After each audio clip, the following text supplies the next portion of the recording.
This book was generated using Speaktor's AI voices. You can create human-like voiceovers in over 50 languages. The bustling city of Geneva, Switzerland, pulsed with life and opportunity.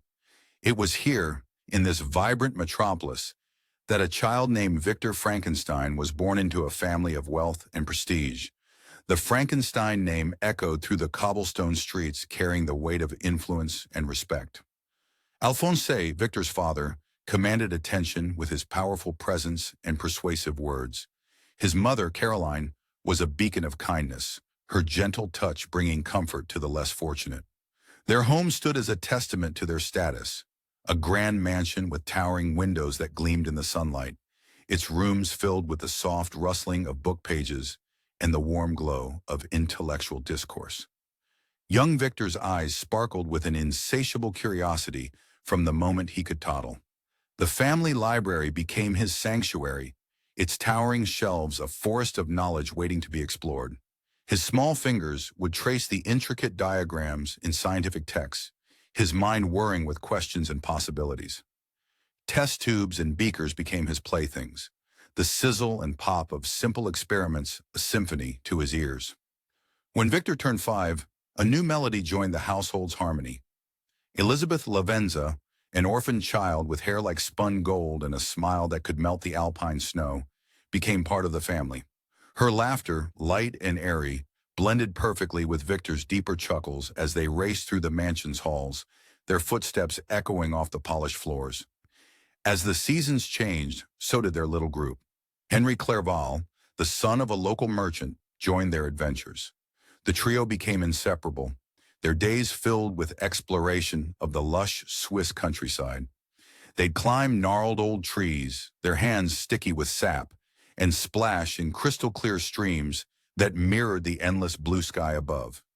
In the evenings, they'd huddle together, whispering tales of far-off lands and imaginary beasts, their eyes wide with wonder. But life, like the temperamental alpine weather, can change in the blink of an eye. A shadow fell over the Frankenstein home when Elizabeth succumbed to scarlet fever. The once lively halls grew hushed, filled only with the soft padding of worried footsteps and the occasional clink of medicine bottles. Caroline, ever the nurturing soul, poured her heart into nursing Elizabeth back to health. Day and night, she sat by the girl's bedside, her cool hands soothing Elizabeth's fevered brow. As Elizabeth's health improved, a cruel twist of fate struck. Caroline, weakened by her vigil, fell ill herself. The sickness took hold with a vengeance, draining the color from her cheeks and the strength from her limbs. Victor, Elizabeth, and Henry huddled together in corners, their young faces etched with worry as they watched doctors come and go with grim expressions. On a somber autumn evening, as the wind whispered mournfully through the trees outside, Caroline called Victor to her side. Her once melodious voice was now barely a whisper, each word a struggle. "My dear Victor," she said, her eyes brimming with love and sorrow, "promise me that you and Elizabeth will find happiness together." The weight of her words settled on Victor's shoulders like a heavy cloak, a burden of expectation and duty. As the last golden leaf fell from the trees, Caroline Frankenstein drew her final breath. The loss hit Victor like a physical blow, leaving him reeling. In the days that followed, he wandered the empty corridors of their home, his mother's absence a palpable void. The silence was deafening, broken only by the occasional muffled sob or the creak of a floorboard under his restless feet. Standing by her grave, the cold wind whipping around him and carrying the scent of freshly turned earth, Victor made a silent vow. Death, that merciless thief, had become his unseen enemy. He would unlock the secrets of life and death no matter the cost. The spark of curiosity that had always burned within him now blazed like an inferno, fueled by grief and determination. From that day forward, Victor threw himself into his studies with a fervor that bordered on obsession. Natural philosophy became his mistress, his quest to understand the mysteries of life consuming his every waking moment. He'd spend hours hunched over books, his fingers stained with ink, his mind racing with theories and possibilities. As Victor stood on the cusp of adulthood, the memory of his mother's final wish echoed in his mind. Elizabeth, no longer the orphan child but a beautiful young woman, remained by his side. Their bond, forged in childhood and tempered by shared loss, hinted at a future together. Yet Victor's heart was divided, torn between his love for Elizabeth and his all-consuming passion for science. The loss of his mother had left an indelible mark on Victor's psyche, fueling his obsession with conquering death and shaping his future ambitions. Little did he know that this path, born of love and loss, would lead him to create something beyond his wildest dreams and his darkest nightmares. As the sun set on his childhood home, casting long shadows across the familiar rooms, Victor felt a stirring in his soul. A new chapter of his life was about to begin, one that would take him far from the comforts of Geneva. At 17, he stood on the precipice of a journey that would change him forever. With a mixture of excitement and trepidation, he packed his bags, his mind racing with the possibilities that lay ahead. What secrets would he uncover? What forces would he unleash? As he closed the door behind him, Victor couldn't shake the feeling that he was leaving more than just his home behind. He was leaving his innocence. Victor Frankenstein stood at the threshold of a new chapter in his life. At the tender age of 17, he prepared to embark on a journey that would change him forever. The air was thick with anticipation as he readied himself to depart for the University of Ingolstadt, where his burning passion for natural philosophy and chemistry would finally find its crucible. The morning of his departure dawned crisp and bright, the sun's rays painting the world in hues of promise. Victor's family gathered around him, their faces a canvas of conflicting emotions. His mother's eyes glistened with unshed tears as she fussed over his collar, her fingers trembling slightly. His father's firm handshake conveyed both pride and expectation, the weight of generations resting on Victor's young shoulders. Elizabeth, his dear cousin and friend, pressed a small token into his palm, a locket containing a miniature portrait of the family. The cool metal against his skin grounded him, a reminder of all he was leaving behind. As Victor turned to bid farewell to his childhood friend, Henry Clerval, a pang of guilt mingled with his excitement. Henry's warm smile couldn't quite mask the wistfulness in his eyes. "I wish I could join you," Henry said, his voice tinged with longing. "But the family business calls." Victor clasped his friend's shoulder, promising to write often and share all his discoveries.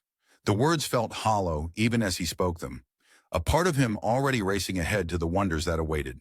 The journey to Ingolstadt was a blur of green and gold, the landscape rushing by like pages of an unwritten story. Victor's mind raced with possibilities, each turn of the carriage wheels bringing him closer to his destiny.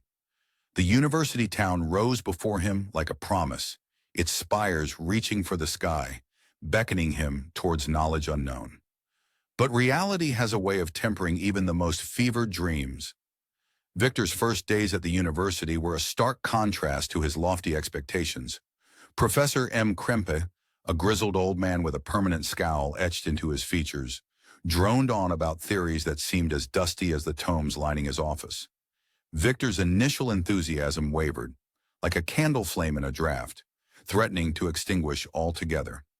Just as despair began to creep in, fate intervened in the form of Professor M. Waldman. The man burst into the lecture hall with the energy of a summer storm, his eyes alight with the fire of discovery.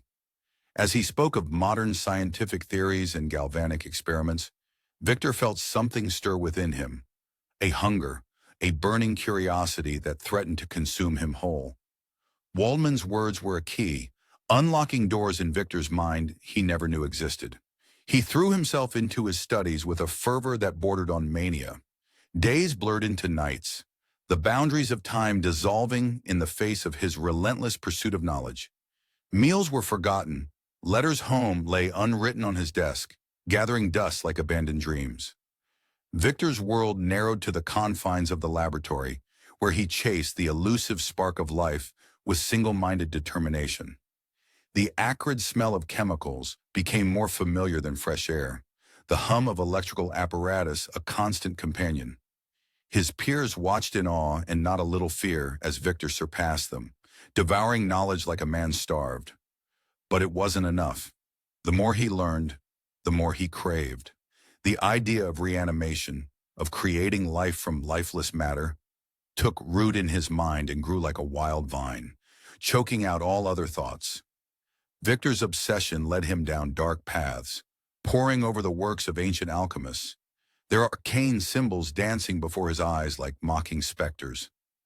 As Victor delved deeper into his forbidden pursuits, he withdrew from the world around him. Letters from home piled up, unopened, their seals a silent reproach. The concerned glances of his professors went unnoticed, their warnings falling on deaf ears.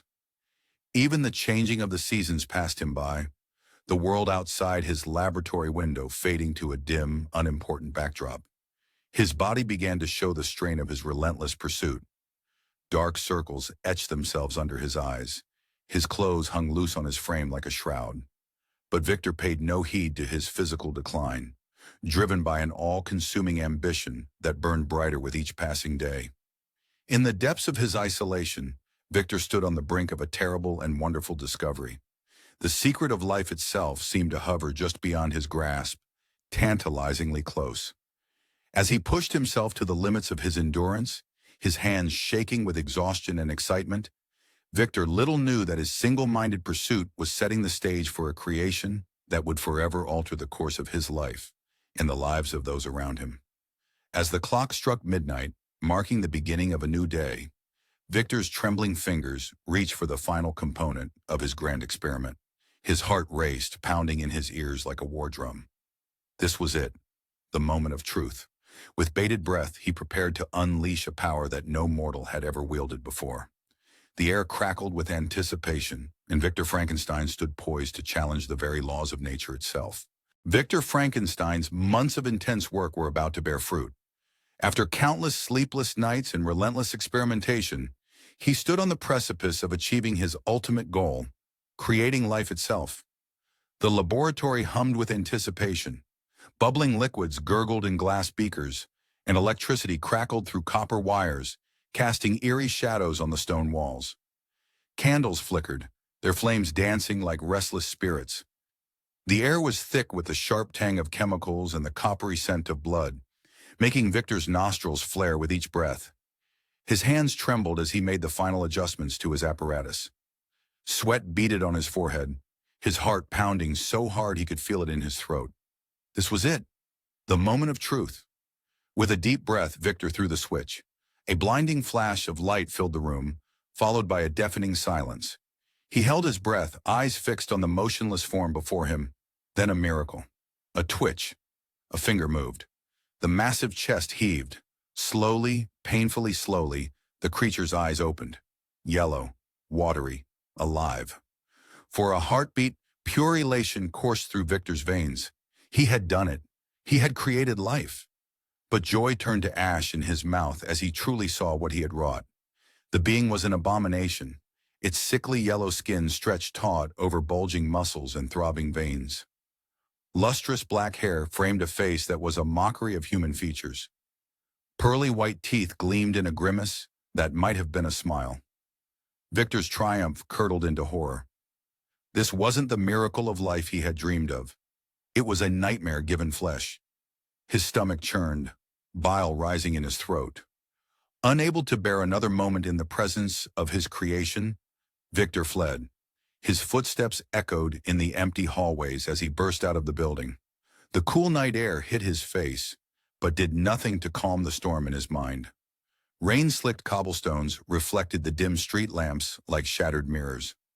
Victor ran blindly, his feet carrying him through the winding streets of Ingolstadt. His lungs burned, his heart thundered in his ears. He felt like prey, hunted by the very thing he had given life to. In his panic, he almost collided with a familiar figure.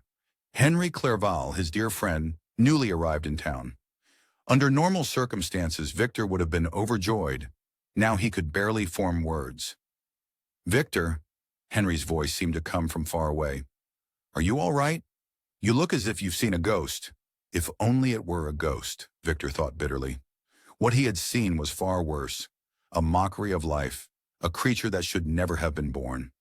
As Victor struggled to compose himself, unbeknownst to him, back in the laboratory, his abandoned creation was stirring.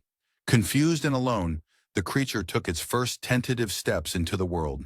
It stumbled out of the laboratory and into the night, a newborn colossus with no understanding of its place in the world. Victor's mind raced. He had to go back. He had to face what he had done. With a mumbled excuse to Henry, he turned and began to retrace his steps. Each footfall felt heavier than the last as he approached the laboratory. His hand trembled as he reached for the door handle. The laboratory, once a sanctuary of scientific ambition, now felt like a tomb. The acrid smell of chemicals mingled with the metallic tang of electricity, creating a suffocating atmosphere. Victor steeled himself and pushed the door open, unprepared for what he might find inside. The laboratory, once a sanctuary of scientific ambition, now felt like a tomb. The acrid smell of chemicals mingled with the metallic tang of electricity, creating a suffocating atmosphere. Victor's legs gave way beneath him, and he collapsed to the cold stone floor, his mind reeling with the enormity of what he had done. For months, Victor lay bedridden, trapped in a world of feverish nightmares. The creature's yellow eyes haunted his every thought, piercing through the fog of his delirium. His body burned with a violent fever, as if the very lightning he had used to animate his creation now coursed through his veins, punishing him for his hubris. In the depths of this darkness, a ray of hope arrived. Henry Clerval, Victor's loyal friend, appeared at his bedside like a guardian angel. Unaware of the true nature of Victor's experiments, Henry attributed his friend's condition to overwork and threw himself into the role of caretaker with unwavering dedication. "Victor, my dear friend," Henry would say, his voice cutting through the haze of fever like a cool breeze. "You must rest and regain your strength. Your brilliant mind has simply pushed itself too far." If only Henry knew the truth, Victor thought, his heart heavy with the weight of his secret. The guilt gnawed at him like a relentless parasite, feeding on his conscience and leaving him hollow. Every creak of the floorboards, every shadow in the corner of his eye, sent a jolt of fear through his weakened frame. Was it returning? Had his monstrous creation come to exact revenge? As autumn leaves danced outside his window, their russet hues a stark contrast to the pallor of Victor's skin, Henry brought him a letter. "It's from Elizabeth," he said, a smile playing on his lips. "Perhaps some news from home will lift your spirits." Victor's trembling hands unfolded the paper, drinking in Elizabeth's elegant script. Her words, filled with love and concern, were like a warm embrace from across the miles. She spoke of home, of family, of the simple joys he had left behind in pursuit of his dark ambition. A lump formed in Victor's throat as he read, torn between gratitude for their love and fear for their safety. Meanwhile, unbeknownst to Victor, his abandoned creation had begun its own journey of discovery. The creature, with the mind of a newborn trapped in the body of a man, stumbled through the countryside surrounding Ingolstadt. Its first steps were clumsy, its movements uncoordinated, like a marionette with tangled strings. The world assaulted the creature's senses. The harsh glare of sunlight, the biting cold of wind, the gnawing pangs of hunger. Each new sensation was a lesson, sometimes painful, always bewildering. It learned to seek shelter when rain fell like icy daggers from the sky, to quench its thirst in babbling brooks, to satiate its hunger with berries and roots foraged from the forest floor. As the creature's understanding grew, so did its isolation. It caught glimpses of its reflection in still ponds, recoiling at the sight of its own grotesque features. The contrast between its appearance and the beauty of the natural world around it was a cruel joke, a constant reminder of its otherness. In quiet moments, the creature's thoughts turned to its creator, the man who had given it life only to abandon it in terror. A mix of longing and resentment began to simmer within its chest, a complex emotion it had yet to name, but felt with every fiber of its being. As Victor slowly regained his strength, propped up by Henry's unwavering support and the distant love of his family, the creature continued its solitary journey of self-discovery. Their paths, though separate for now, were destined to cross again. The sun dipped below the horizon, casting long shadows across the land. In the fading light, a figure stood atop a hill overlooking Ingolstadt. Its massive form was silhouetted against the crimson sky. yellow eyes gleaming with a mixture of curiosity and determination. The creature had made a decision. It was time to seek out its creator, to demand answers, and perhaps to find its place in this bewildering world. The creature, a being of monstrous appearance, stood alone in the world. Abandoned by its creator, it faced a future filled with uncertainty and isolation. With each labored breath, it felt the weight of its existence pressing down upon its misshapen shoulders. The world around it seemed to shrink away, leaving only a vast, empty expanse of loneliness. Driven by an instinct it couldn't name, the creature set forth on a journey into the unknown. Its first steps were hesitant, each movement a reminder of its own strangeness. But as it ventured deeper into the wilderness, a transformation began to take place. The forest floor crunched beneath its feet, a symphony of decay and rebirth. Leaves whispered secrets in the breeze, their rustling a language the creature yearned to understand. Shafts of sunlight pierced the canopy, painting dappled patterns on its pale skin. For the first time, the creature felt a connection to the world around it, a world that seemed indifferent to its monstrous form. As it traversed dense forests and scaled craggy mountains, the creature's senses came alive. The sharp scent of pine needles filled its nostrils, while the taste of wild berries burst upon its tongue. Each new sensation was a revelation, a piece of the puzzle that was its own existence. But this newfound wonder was short-lived. The creature's first encounters with humanity were like a knife to its heart. Eyes widened in horror at the sight of its twisted form. Screams pierced the air, shattering the peace of the forest. Stones flew, their impact a cruel reminder of its otherness. Bewildered and hurt, the creature retreated further into the wilderness, its loneliness growing like a chasm in its chest. Days blended into nights as the creature wandered, lost in a world that had no place for it. The ache of rejection burned within, a constant companion on its solitary journey. But fate, it seemed, had not entirely abandoned the creature. Like a beacon in the gathering gloom, a small cottage appeared nestled in the woods. The creature approached cautiously, drawn by the warm glow of candlelight spilling from its windows. Here lived the DeLacy family, the kindly blind father, his son Felix with eyes full of determination, and daughter Agatha, whose gentle nature seemed to soften the very air around her. Hidden from sight, the creature became an unseen student of humanity. It watched with hungry eyes as the family went about their daily routines. Every gesture, every word, every laugh was a lesson in what it meant to be human. The creature soaked it all in, its keen mind expanding with each passing day. But it was the books they read aloud that truly ignited the creature's imagination. Paradise Lost painted vivid pictures of heaven and hell, of creation and fall. The creature's heart swelled with empathy for the fallen angel, cast out of paradise. Plutarch's Lives unfolded the tapestry of human history, revealing the heights of heroism and the depths of villainy. The sorrows of Werther stirred emotions the creature had never known it could feel, its heart aching with a longing it couldn't name. With each passing day, the creature's mind expanded like a flower reaching for the sun. It grappled with concepts of science, philosophy, and the human condition. Yet as its intellect grew, so did an aching void within, a desperate longing for companionship, for acceptance, for love. In a cruel twist of fate, the creature discovered Victor Frankenstein's journal among its meager possessions, taken unknowingly from the laboratory of its birth. With trembling hands it opened the pages, eager for knowledge of its origins. But each word was a dagger to its growing sense of self.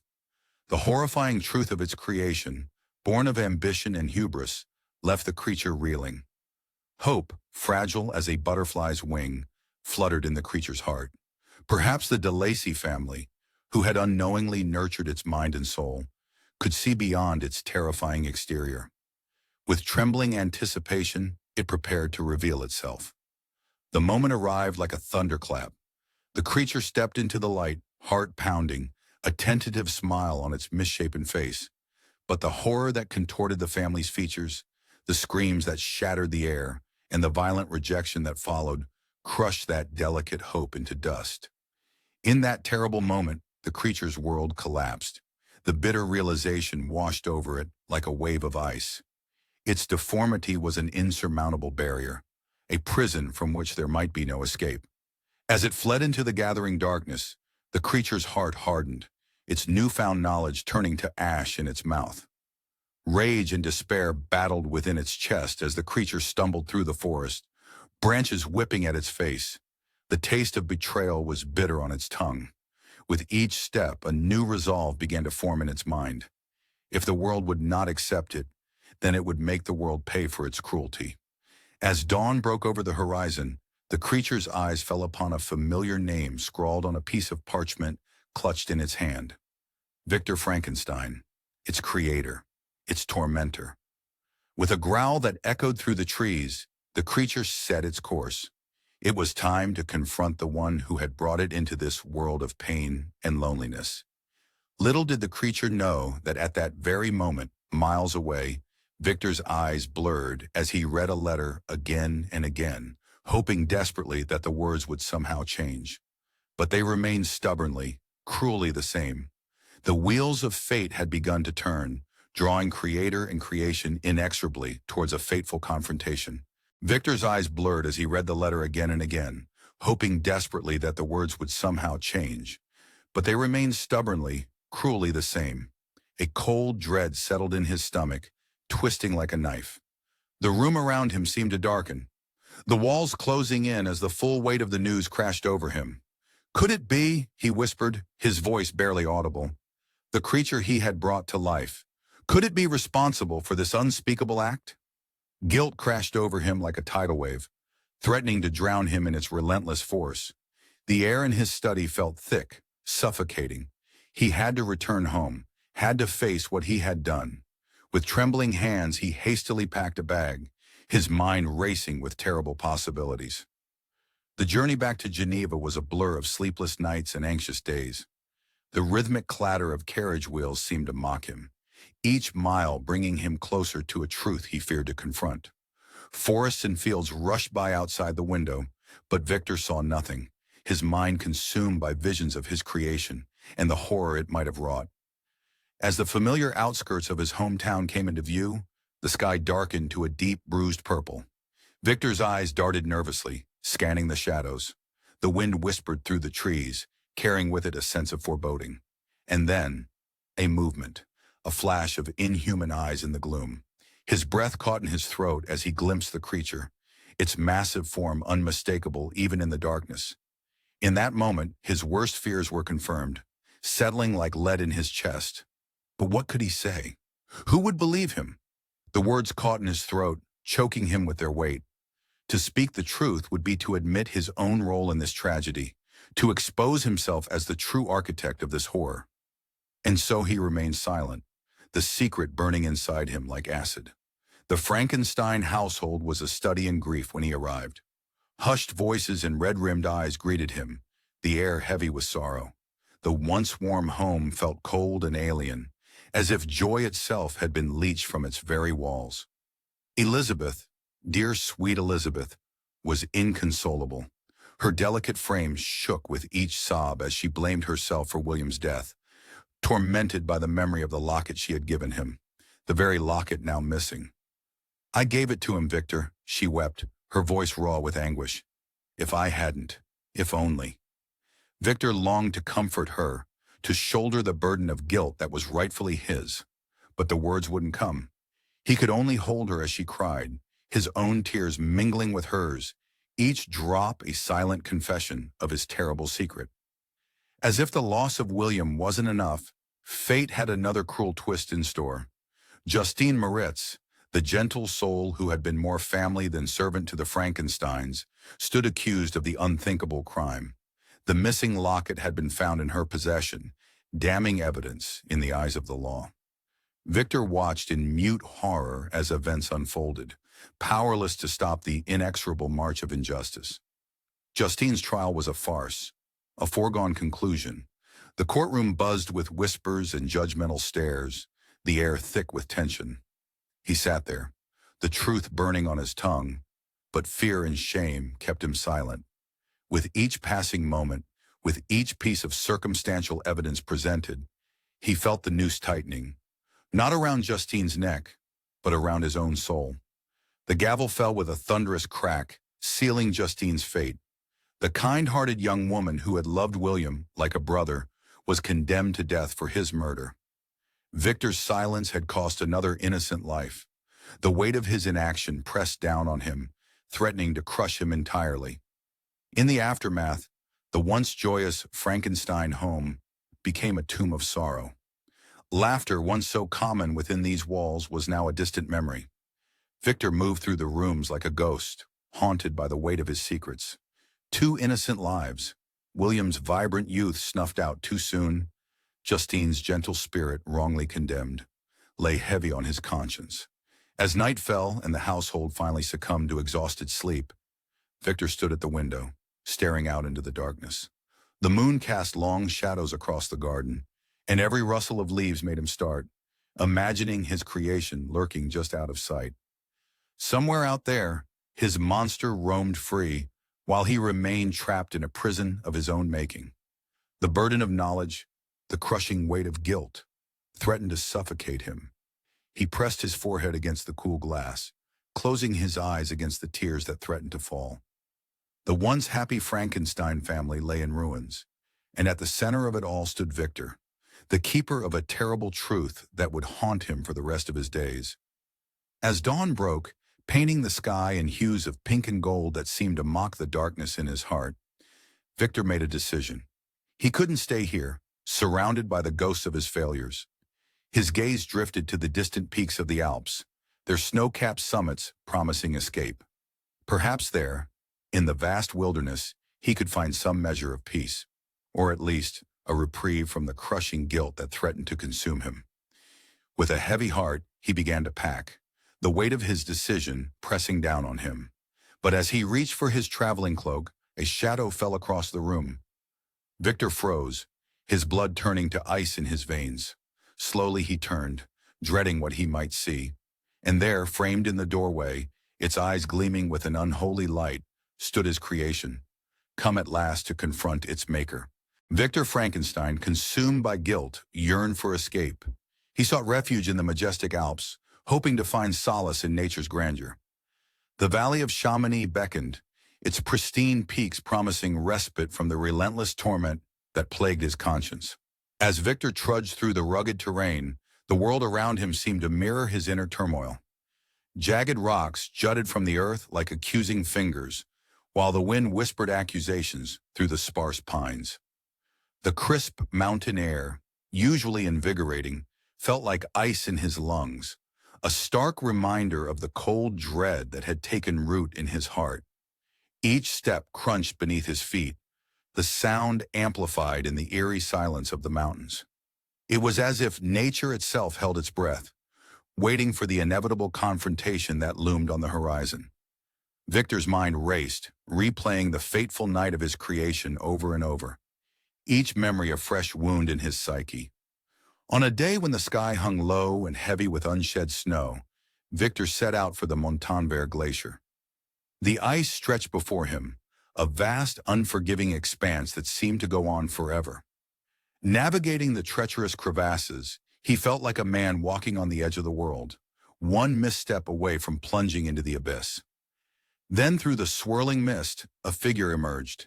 Victor's heart leaped into his throat, his breath catching as recognition dawned.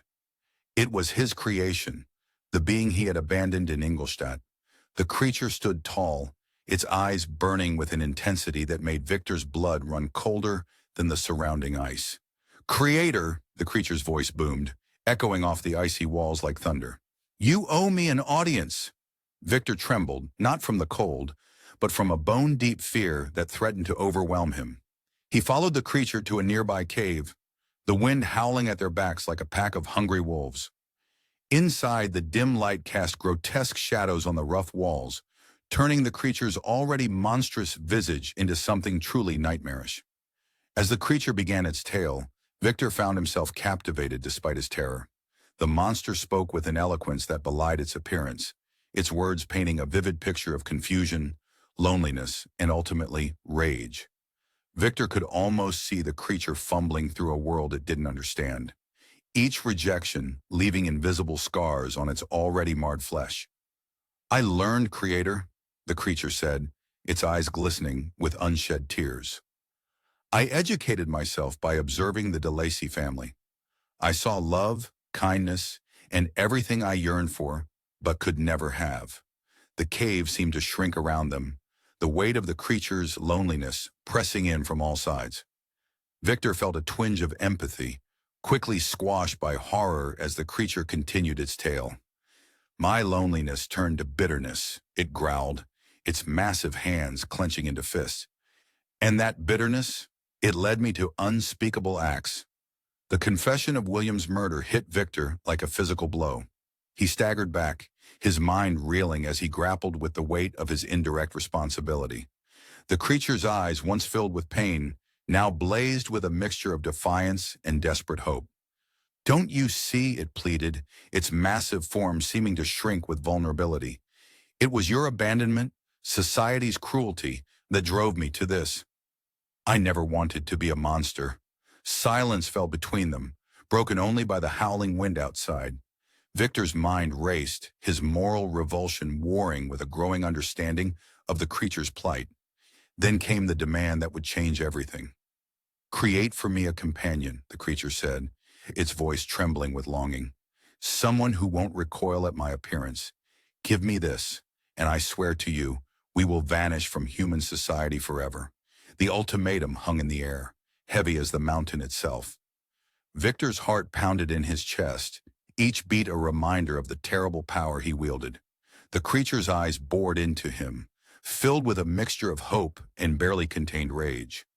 "If you refuse," it warned, its voice low and dangerous, "know that your decision will bring more violence, more pain." Victor stood frozen, the weight of his past actions and the potential consequences of his choice pressing down upon him like an avalanche. The creature's words echoed in his mind, forcing him to confront the true extent of his responsibility as a creator. As the wind outside reached a fever pitch, Victor found himself at a crossroads. Compassion warred with fear.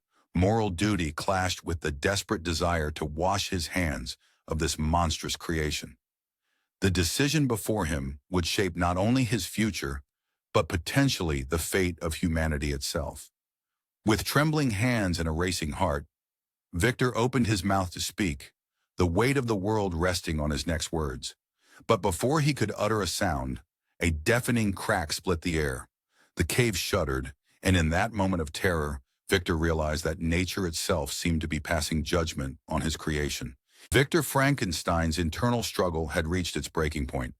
After days of agonizing torment, he found himself cornered into a decision that would haunt him for years to come.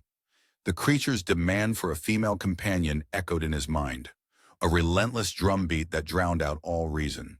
With each passing moment, the weight of his reluctant agreement pressed down on him, his shoulders hunching as if bearing an invisible burden.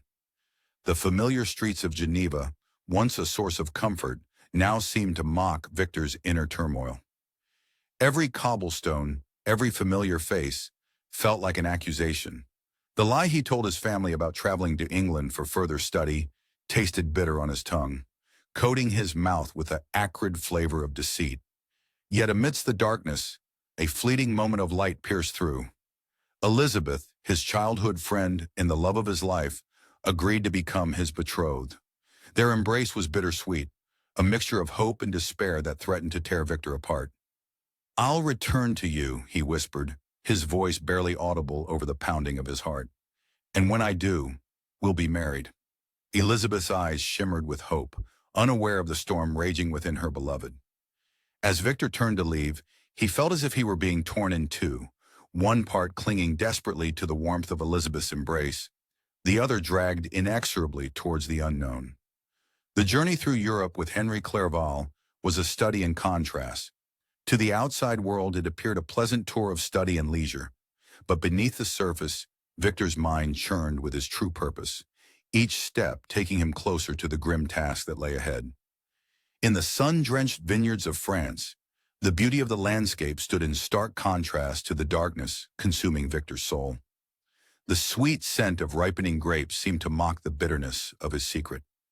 In Holland, They wandered along misty canals, the fog mirroring the haze of Victor's conflicted thoughts, each step feeling like a journey deeper into his own personal purgatory. Finally, they reached the shores of England. The green hills rolled before them like waves of uncertainty, each crest and trough a reflection of Victor's tumultuous emotions. The salty air stung his nostrils, a constant reminder of the vast distance between him and his home, his love, his former life. Throughout the journey, Victor was a man divided.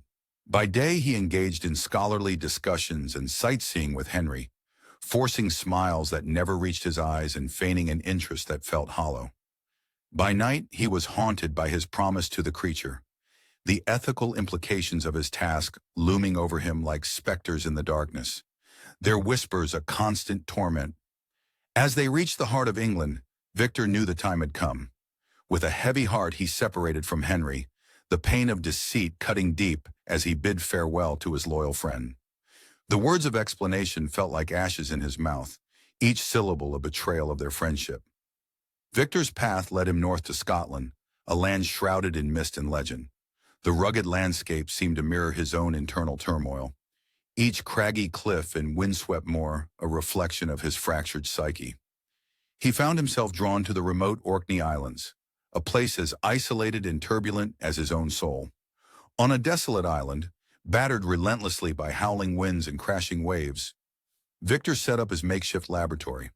The constant roar of the sea became the backdrop to his grim work, its rhythm matching the frantic beating of his heart as he toiled day and night. The island became both his prison and workshop. Days blurred into nights as Victor immersed himself in the creation of a second being. His hands, once instruments of healing and discovery, now trembled as they pieced together a new life form. Each stitch, each connection, felt like a further descent into madness. With each passing day, the toll of his work became more evident. Victor's face grew gaunt, his eyes sunken and haunted, dark circles etched beneath them like bruises. He was a man consumed by his task, torn between the promise he had made and the growing dread of its potential consequences. In rare moments of clarity, Victor would stand at the edge of the cliff, staring out at the tumultuous sea. The waves crashed against the rocks below, echoing the conflict raging within him. What if this new creation, like the first, turned against him? What if, in his attempt to right one wrong, he unleashed an even greater evil upon the world? The questions swirled in his mind like the foam on the waves, offering no answers, only more doubt. The isolation of the island only deepened Victor's anguish. With no one to confide in, no friendly face to offer comfort, he spiraled further into the depths of his moral conflict. The line between creator and creation blurred, and Victor found himself questioning his own humanity. Was he still a man, or had he become something else entirely in his pursuit of forbidden knowledge? As the work neared completion, Victor's mental state teetered on the brink of collapse. The weight of his actions, the crushing isolation, and the nature of his work had taken their toll. In this desolate setting, surrounded by the howling wind and the relentless sea, Victor Frankenstein faced not just the creation of a new life, but the potential destruction of his own soul. With trembling hands, he made the final preparations. The lifeless form lay before him, a mockery of humanity that both repulsed and fascinated him. As he reached for the instruments that would breathe life into this new creation, a sudden paralyzing thought struck him. What if this act, this final step, was the one that would damn him forever? The instruments clattered to the floor as Victor stumbled back, his mind reeling. In that moment of hesitation, the future hung in the balance, waiting for a decision that would shape the fate of not just Victor Frankenstein, but potentially the entire world. Victor Frankenstein had secluded himself on a remote Scottish island. There he labored tirelessly to fulfill his promise to the creature by creating a female companion.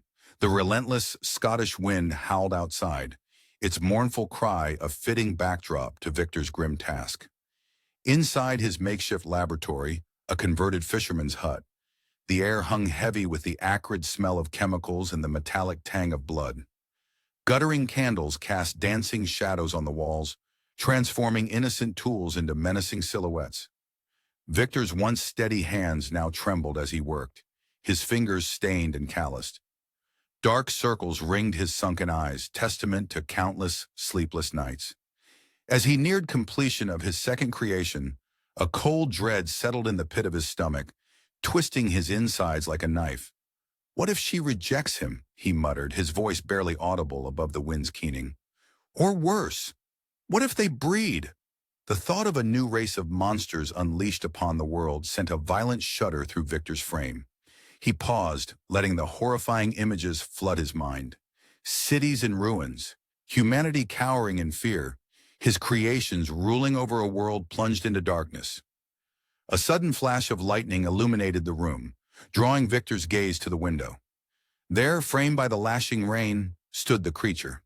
Its eyes, a swirling maelstrom of hope and menace, locked onto Victor's. For a heartbeat, creator and creation stared at each other, an unspoken current of understanding passing between them.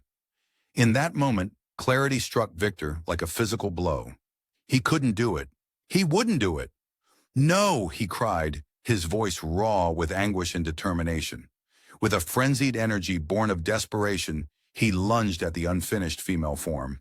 His hands, once instruments of creation, became weapons of destruction as he tore into his work. The creature's howl of rage and despair cut through the storm's fury, a sound so primal it chilled Victor to his very marrow. The laboratory door splintered as the massive figure burst through, filling the frame with its hulking presence. "Betrayer!" the creature roared, its voice a cacophony of grief and fury. "You promised me happiness, and now you've torn it away." Victor stumbled backward, his heart pounding so fiercely he feared it might burst from his chest. I couldn't risk it," he stammered, his voice barely a whisper. "The potential consequences." The creature's eyes blazed with an inferno of emotions. Pain, betrayal, and a hatred so intense it seemed to scorch the very air between them. "Then you've sealed your fate, Creator," it snarled, each word dripping with venom. "I vow this. I will be with you on your wedding night." The threat hung in the air like a noose, choking the breath from Victor's lungs. As the creature vanished into the tempestuous night, Victor collapsed to his knees, trembling violently as the weight of his actions crushed down upon him. Panic clawed at his throat, spurring him into action. He had to dispose of the evidence. With shaking hands, he gathered the remains of the female creature, each piece a stark reminder of his hubris and fear. The night cloaked him in shadows as he stumbled to the shore, the waves lapping hungrily at the sides of his small boat. Far from land, where the water ran as dark and deep as his guilt, Victor began his grim task. He weighted each part with stones, watching as they sank into the abyss. With each splash, a piece of his soul seemed to sink with them, leaving him feeling hollowed out and numb. Exhaustion claimed him, and Victor collapsed in his boat. The gentle rocking lulled him into a fitful sleep, his dreams a twisted landscape of accusing eyes and monstrous forms reaching for him with grasping claws. When consciousness returned, Victor found himself adrift in open water, the familiar coastline nothing but a memory. Panic surged anew as he realized his predicament, the vast expanse of sea stretching endlessly in all directions, like a watery prison. Hours crawled by, each one an eternity of burning muscles and fading hope as Victor battled the currents. Just as despair threatened to consume him, a dark smudge appeared on the horizon. Land. With his last reserves of strength, he guided his craft towards what he now saw was a small Irish port town. As his feet touched solid ground, relief washed over Victor like a wave. But the reprieve was short-lived. Rough hands seized him, and gruff voices hurled accusations of murder. Confusion and fear warred in Victor's mind as he was dragged away, the horrors of the previous night paling in comparison to this new, very real threat. In the chaos of shouting voices and jostling bodies, Victor caught fragments of conversation. A body had been found, a young man, brutally murdered. As the realization dawned on him, a chill colder than the sea itself gripped Victor's heart. Could it be? Had the creature already begun its terrible vengeance? The world seemed to spin around Victor as he was thrust into a dank cell. As the heavy door clanged shut, locking him in darkness, one thought echoed in his mind. filling him with a dread that dwarfed all others. Who was the victim? The charges of murder against Victor Frankenstein were dropped, clearing his name. The revelation that followed, however, shook him to his very core. The victim was his dear friend, Henri Clerval. As the truth sank in, Victor felt the world around him crumble. The bustling courtroom faded into a distant hum, replaced by a deafening silence that seemed to swallow him whole. His creation, his monster, had struck again. This time, it had claimed the life of his closest companion. The weight of guilt and grief crashed down upon Victor like a physical force, driving him to his knees. His mind, unable to process the horror of what had transpired, retreated into a fog of illness and delirium. For weeks he tossed and turned in a fever-induced haze, his bed sheets tangled around him like the tentacles of some great sea beast. In his nightmares, Victor saw his creation looming over him, its yellow eyes gleaming with malice. He would wake with a start, his heart pounding, only to slip back into the comforting embrace of unconsciousness. As the fog of illness slowly lifted, Victor found himself back in Geneva. The familiar sights and sounds of his family home, once a source of comfort, now seemed alien and oppressive. He moved through the halls like a ghost, his footsteps echoing in the silence. The vibrant scientist was gone, replaced by a hollow shell of a man, his eyes sunken and lifeless. Despite the trauma that clung to him like a second skin, a desperate hope flickered in the depths of Victor's heart. His upcoming marriage to Elizabeth, his childhood sweetheart, beckoned like a lighthouse in a storm.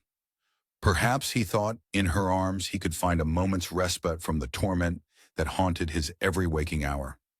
The wedding day arrived, a bitter-sweet affair tinged with both joy and an undercurrent of fear. The scent of flowers filled the air, their sweet fragrance a stark contrast to the dread that gnawed at Victor's insides.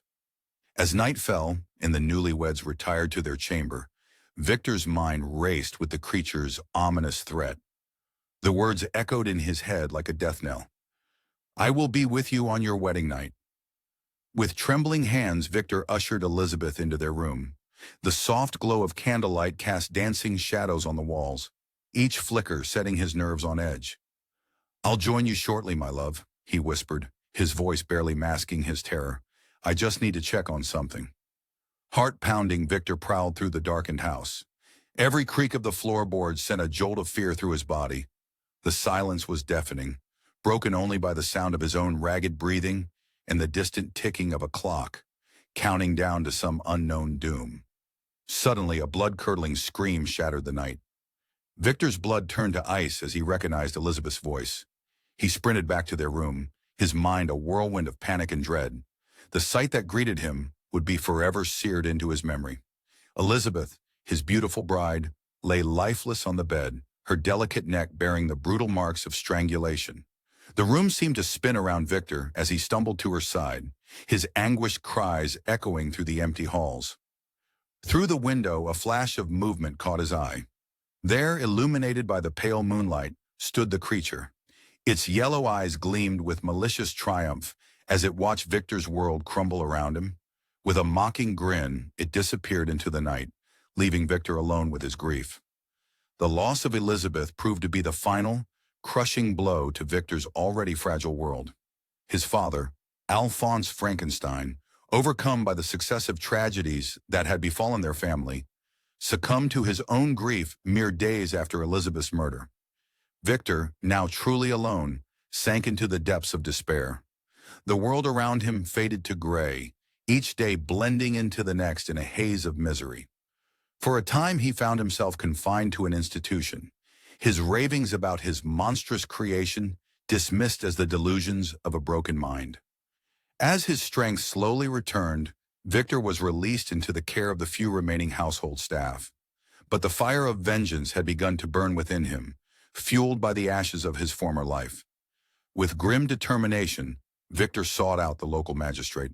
His tale poured out of him like a flood, every terrible detail of his creation and its subsequent reign of terror laid bare.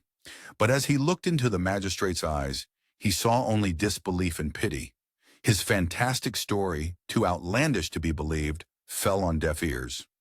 In that moment, Victor realized the truth that had been lurking in the shadows of his mind. This was his burden to bear, his monster to destroy. With a newfound resolve hardening his heart, Victor vowed to dedicate every remaining moment of his life to hunting down and destroying his unholy creation. As he stepped out into the cold night air, Victor's eyes scanned the horizon. The wind whipped around him, carrying with it the promise of a harsh winter. Somewhere out there, his monster waited, and Victor would find him, no matter the cost. With a deep breath, Victor set his sights northward. The icy winds seemed to whisper of a desolate landscape, a frozen wasteland where his creation might seek refuge.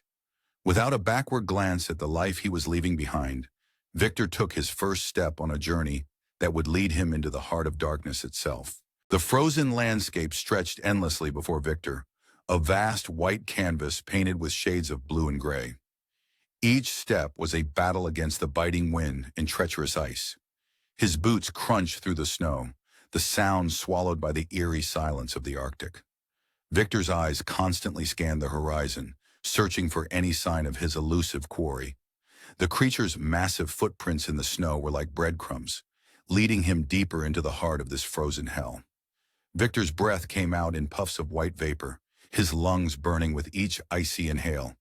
The cold seeped through his layers of clothing, chilling him to the bone. As days turned into weeks, Victor's body began to betray him. His fingers, once nimble enough to stitch life into dead flesh, now trembled with cold and exhaustion. They were red and raw, the skin cracking painfully. His face, once full of youthful vigor, had grown gaunt and weathered. Dark circles rimmed his sunken eyes, a testament to his relentless pursuit. Yet even as his physical form weakened, the fire of his determination burned ever brighter. "I will find you," he muttered through chapped lips, his voice barely audible over the howling wind. "I will end this." The creature, always just beyond reach, seemed to taunt him. Victor would stumble upon the remnants of its camps, still warm ashes, gnawed bones, and on occasion, carefully placed supplies. The monster's intelligence mocked him, a cruel reminder of his own hubris in creating such a being. "Why do you torment me so?" Victor cried out to the howling wind, his voice cracking with desperation. "Face me, you abomination!" But only the eerie silence of the Arctic answered him, broken occasionally by the distant crack of shifting ice. As Victor pushed himself to the very limits of human endurance, his mind began to play tricks on him. The snow-covered plains transformed into the familiar streets of Geneva, the cobblestones peeking through the white blanket. Jagged ice formations morphed into the comforting spires of Ingolstadt University, where his fateful journey had begun. In his delirium, he saw Elizabeth's face in the dancing northern lights, her eyes filled with a mixture of love and disappointment. "Come back to me," her ethereal voice whispered on the wind. Victor reached out, his fingers grasping at nothing but frigid air.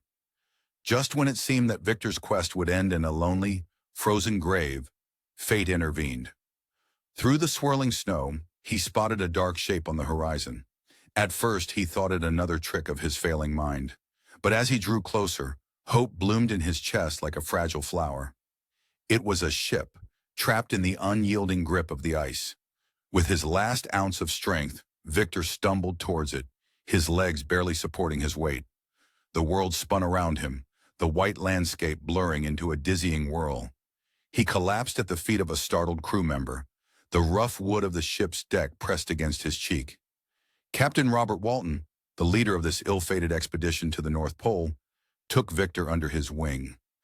As Victor's body slowly recovered, wrapped in warm blankets and nourished by hot broths, his mind remained fixated on his mission.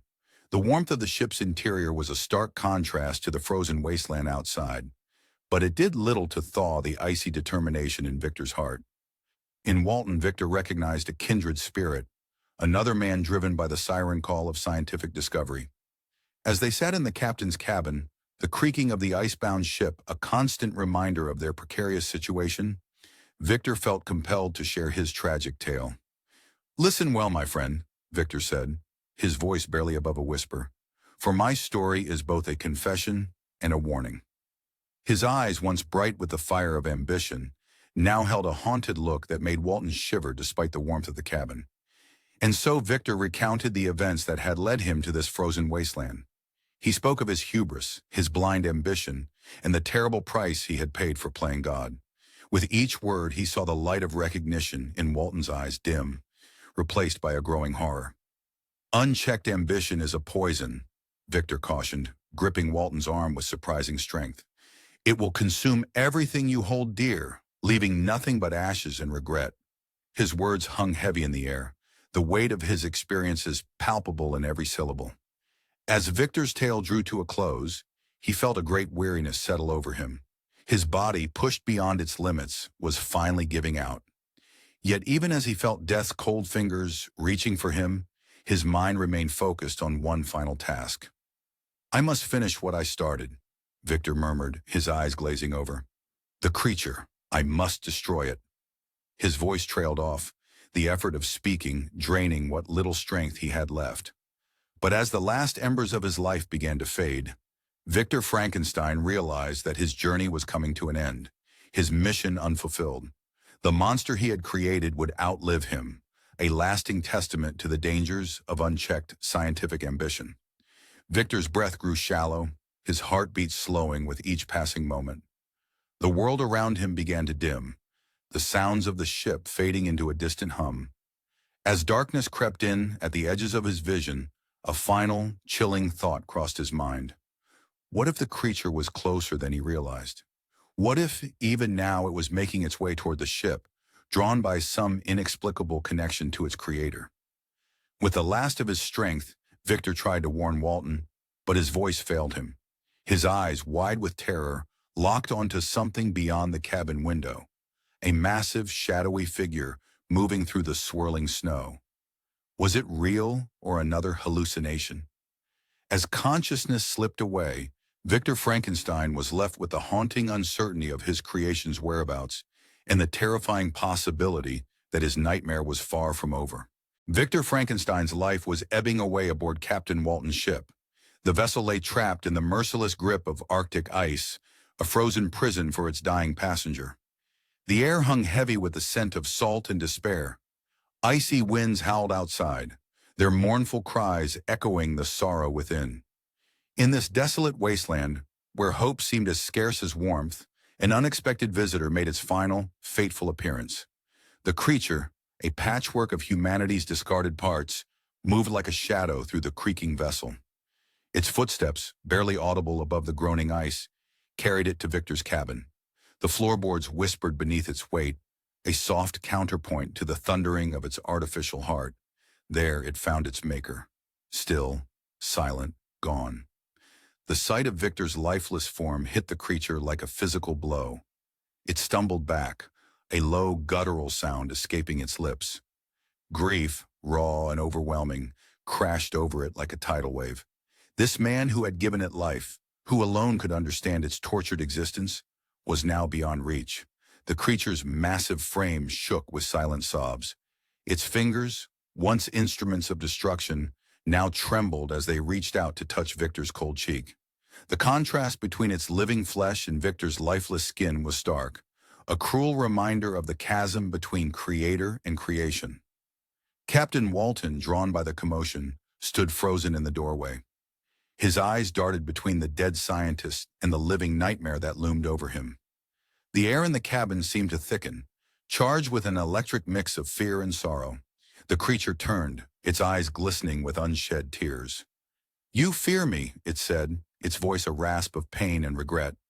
"But know this, I am more alone now than ever before."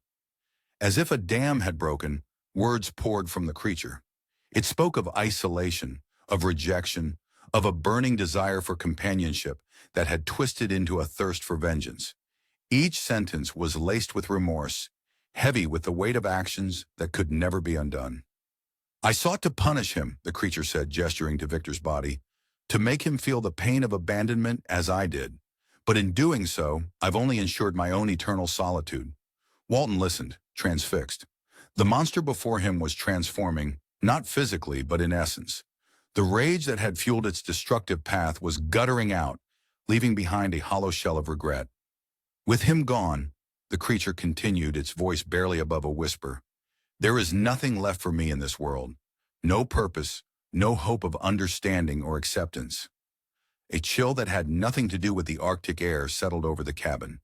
The creature's next words hung in the air, heavy with finality. I will journey further north, it declared. There, amid the endless ice and snow, I will build my own funeral pyre. This cursed existence will end where it truly began, in isolation and flame. Before Walton could react, the creature was moving. With surprising grace for its bulk, it leapt from the ship onto a nearby ice floe. The captain rushed to the railing, watching as the dark figure grew smaller against the white expanse of the Arctic wilderness. The creature's silhouette melted into the horizon, a dark smudge against the endless white. Walton's breath misted in the frigid air as he stared after it, his mind reeling from the encounter. The weight of Victor's warning settled on his shoulders like a physical burden. The dangers of unchecked ambition, the responsibility of creation. These lessons, paid for in blood and sorrow, etched themselves into Walton's heart. The icy wind whipped around him, as if nature itself was driving home the harsh truths he had witnessed. With a heavy heart, Walton made his decision. The quest for the North Pole, once so alluring, now seemed hollow in the face of the tragedy he had witnessed. He turned to his crew, their faces a mix of anticipation and fear. "We turn south," he announced, his voice carrying over the wind. "Our journey ends here." Relief and disappointment warred on the faces of his men, but they moved quickly to obey. As the ice cracked and shifted, allowing the ship to break free, Walton cast one last look at the northern horizon. The story of Victor Frankenstein and his creation was fading into the mists of the Arctic, a haunting legend that would serve as a stark reminder of the consequences of playing God. As the ship turned southward, Walton felt a mix of relief and regret wash over him. The allure of discovery had led them to this frozen wasteland, but it was the warmth of home that now called them back.